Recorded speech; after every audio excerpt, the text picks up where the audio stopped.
So my name is Brijbag, and I am the author of The Case of the Missing Joe, a new legal farce. And I want to give you a little behind-the-scenes look at kind of the process of what it really takes to get something from idea to stage.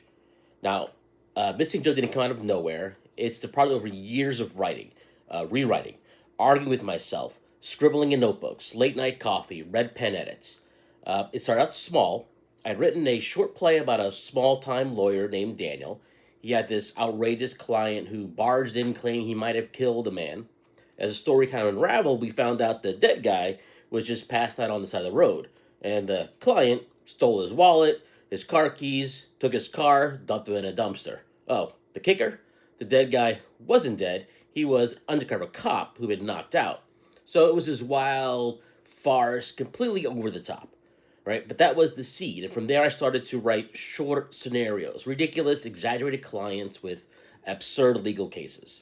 They were funny, but they're also little snapshots. And honestly, looking back, they were more sitcom episodes than short plays.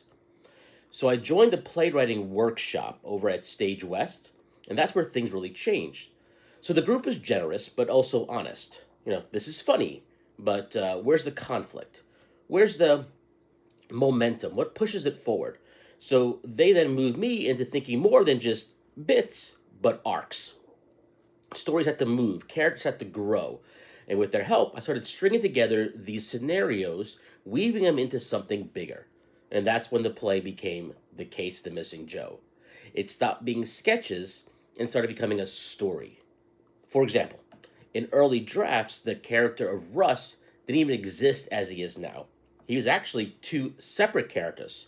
Now, through feedback from the group, I realized the play was stronger if I combined them into one. Russ.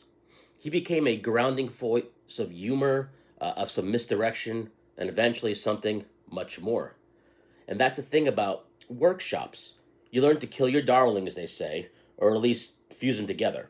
Writing isn't about holding on to everything. It's about finding the ones that elevate the whole story.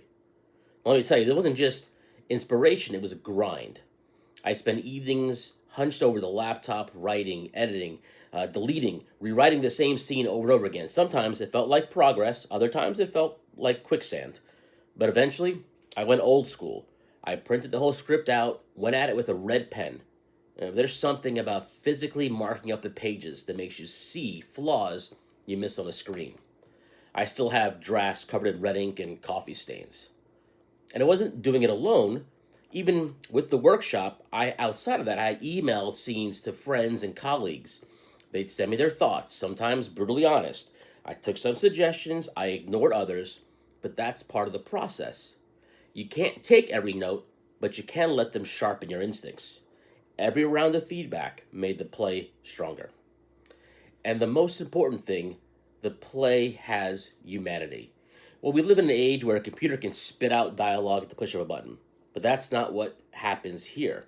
There's hours of staring at a blank page, debating with myself over whether a joke lands, paces around the living room, saying things out loud until they sound right, letting real people tell me when it doesn't.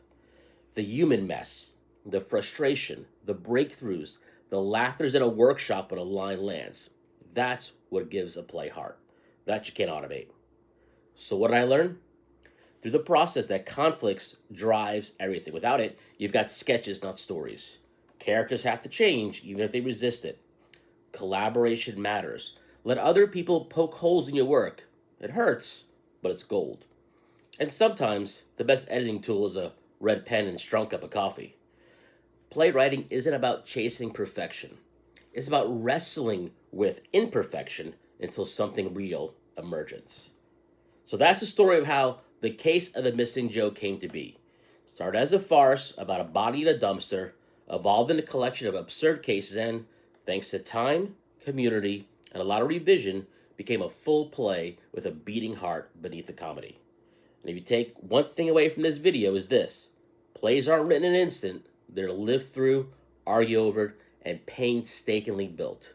That's the beauty of it. Thanks for watching, and I hope you enjoy The Case of the Missing Joe. You'll see the humanity that went into every scene.